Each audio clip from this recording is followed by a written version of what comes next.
Charles Dickens, you say? Well, if you're like me, you read Charles Dickens novels in high school or college, but not much more. So festivals around the world are celebrating the 200th anniversary of the birth of Charles Dickens, and our very own Brunswick Arts Council is preparing to present the first annual Charles Dickens Festival to occur in Southport November 30th and December 1st. Dr. Eliot Engel is one of the world's foremost authorities on the life of Charles Dickens. We had the opportunity to sit down with him when he spoke on 2 occasions at Brunswick Community College for the students and members of the community. Here's a short clip of our interview with Dr. Eliot Engel. Welcome, Dr. Engel. Thank you. As I said in the introduction, Charles Dickens was much more than just one of the great writers of this time. Tell us more. Well, nobody will ever say he's the greatest writer in the English language. William Shakespeare always beats him that way. But Shakespeare lived so long ago in the 1600s, we really don't know much about his era compared with Dickens. The difference between Dickens and Shakespeare is, though Shakespeare is more highly regarded by English professors, nobody who is a great writer was more popular than Charles Dickens. He wrote for the public. Most of what he wanted to get across in his writing was for people, everyday people, the average person. He was not an intellectual snob in any way, sense, or shape, and as most people know, he had a wonderful social conscience. Most of the books he wrote in order to correct a social evil. Christmas Carol being one of the most famous, but he actually wrote 16 novels during his lifetime. All were very well known in his lifetime. Today we read very, very few. One of the sad things about Dickens is he wrote 16 works, but all but 4 of them are 800 pages long or longer. But he was enormously popular during his time, was he not? Oh, he was. There's never been a great writer who's been more popular. There are trash writers who certainly are much more popular, but in terms of somebody you would ever study in school, there'll never be anyone you study in school who reached more people at more social levels, upper, middle, lower, and lower class than Dickens. He was a beloved figure. He was not a perfect man in any way, shape, or form. He and his wife had 10 children, and sadly, he left her, shockingly for a younger actress. So the point being that although he was a flawed human being, in terms of a big heart, in terms of wanting to help people of his era, I can't think of any writer who accomplished more social good than Dickens did. And he did not live long. He died at the age of 58.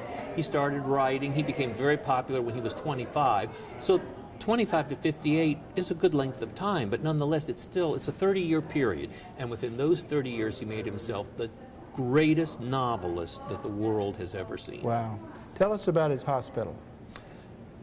In 1852, he helped found the Great Ormond Street Children's Hospital. It was named for the street on which it was built.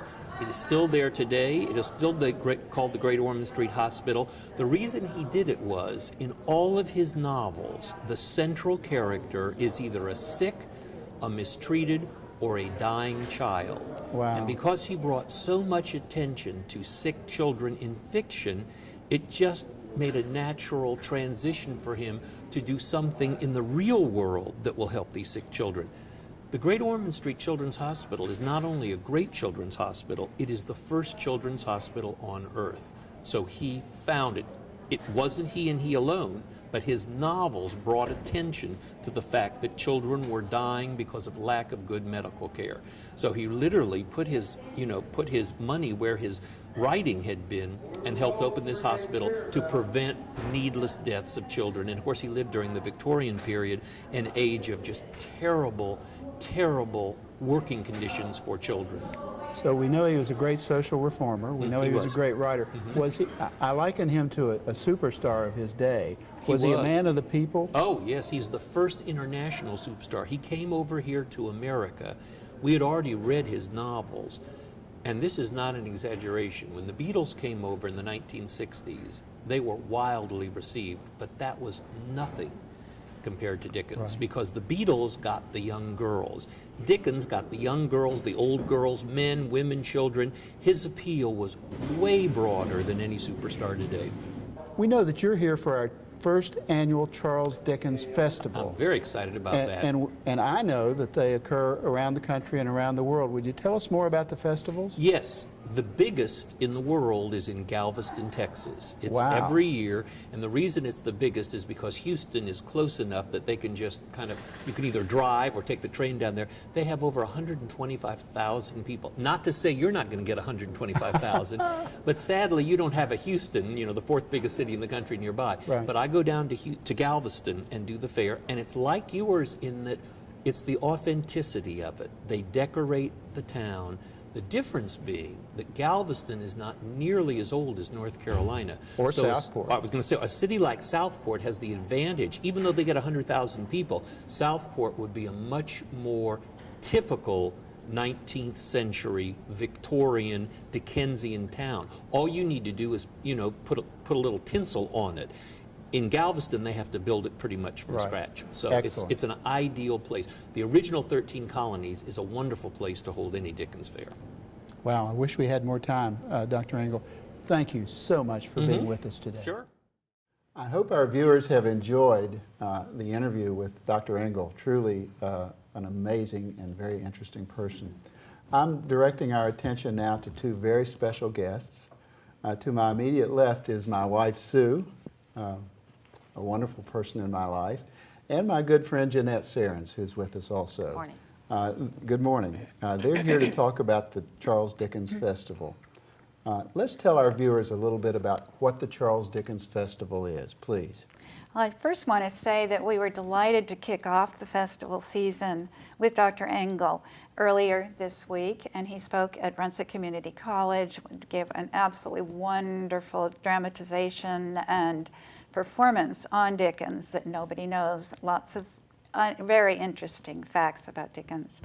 But the festival itself is going to take place in downtown historic Southport, and we are just thrilled with the cooperation and partnership of the town and of the Board of Education and all of the schools that are involved, and over 150 performers and volunteers. Southport is going to be transformed into a Charles Dickens Christmas village.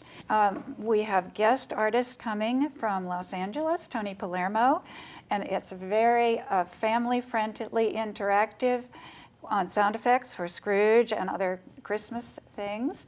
And David Zumbrennan, who's coming from Raleigh, North Carolina, and is a world-renowned Dickens impersonator.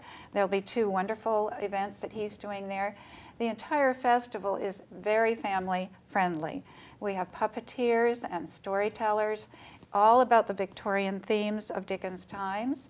We have Christmas tree contest, gingerbread house contest, costume contest, art contest involving the public school children, students, and we have carolers strolling, Dickens impersonators on the streets and indoors, Mr. Fezziwig's Christmas Ball, and it's just 2 days full of boutique shopping and scrumptious food with the local merchants and outside vendors.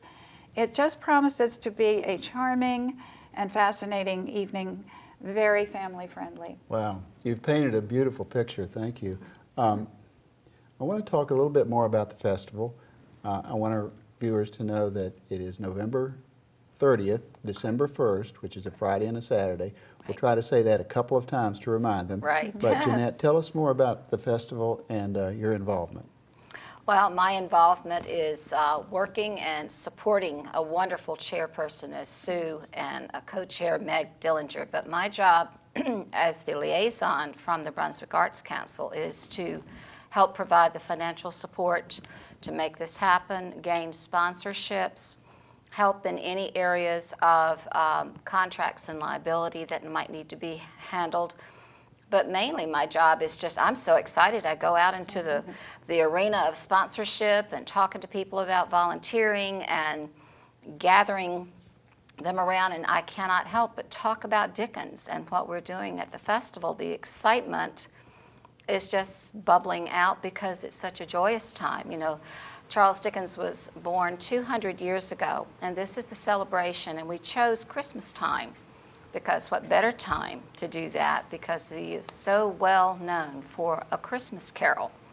And what better time to have a holiday season that starts off with a kickoff of a festival where family, children, community at large, all of the residents of Brunswick County and even those outside of our county can come, walk around and feel that they're joyous and happy and see all of the smells and the sounds of Christmas music and just friendliness. And It's an exciting moment. It right. really is. Costumes Might I and so add? forth. Let's say Yes. again, November 30th and December November 1st, 30th. please. Rain or shine, we are in, most Right. all the performances are indoors.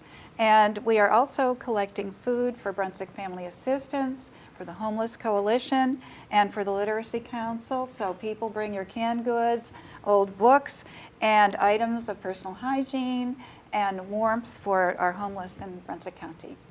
And the time we need to tell everyone, Jim, Please do. is 1 p.m. to 10 p.m. I mean On 9 p.m. 9 on Both each of those days. 2 days. Yes, both days, Friday and Saturday. Tell us about tickets for the festival. Yes, thank you. The ticket price for adults is $10. The price for children 7 to 12 years of age is $5. Children 6 and under are free. Now, those are tickets that get you into all of the inside events and venues that are going on. But there's wonderful activity that we encourage all people to come to downtown Southport so they can just stroll around listening to the carolers, seeing the different improvisational actors on the street, seeing what the storefronts have done to decorate and make downtown Southport very, very Victorian, and dress in costume. To my lovely wife, Sue MacCallum, and my good friend, Jeanette Serens, thank you for being with us today and telling us about the Charles Dickens Festival.